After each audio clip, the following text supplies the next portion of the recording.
change. You know, when Coca-Cola changed their formula, it almost killed their business. Every time Facebook changes their layout, people lose their minds. You know, and when Burger King took the Whopper off their menu for one day in the United States, this is what happened. Burger Queen. Yeah. Basically what he said was, if Burger King takes the Whopper off their menu, they might as well change their name to Burger Queen. So people don't like change.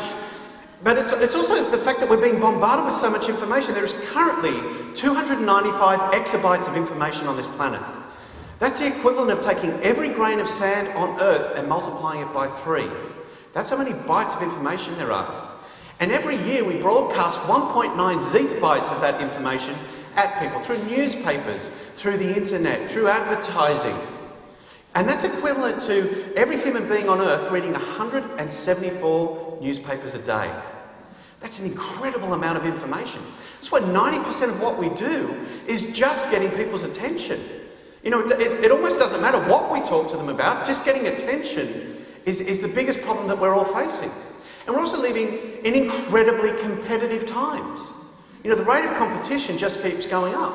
It's no longer Coke versus Pepsi anymore. It's Coke versus Pepsi versus Red Bull versus Steroids Coffee versus Gatorade versus whatever the hell is in Canotto.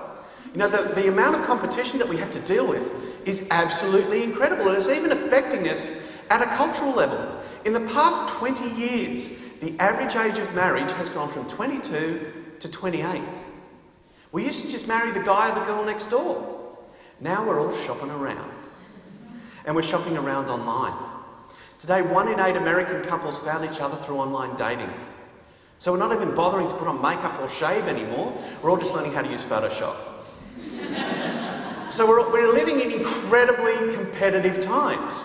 And that's affecting your industry as well. You've got an industry where people have more and more things competing for their attention.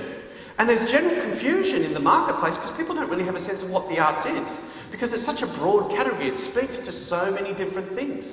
And the interesting thing is when people are confused, they actually don't make the wrong decisions, they actually make no decision. When people are confused, they make no decision, because the thing that drives them that point is fear. The fear of making the wrong decision. So we need to deal with the fact that communities are more confused. We also need to deal with the fact that they're fundamentally changing the way that they're made up. So communities are actually incredibly affluent. If you read the Sydney Morning Herald 3 weeks ago, you'll have noticed that they were reporting that at the moment it is the most wealthy time to be alive living in Australia, even in a post-GFC economy. We live in incredibly affluent times. In fact, we no longer live in an age of need, we live in an age of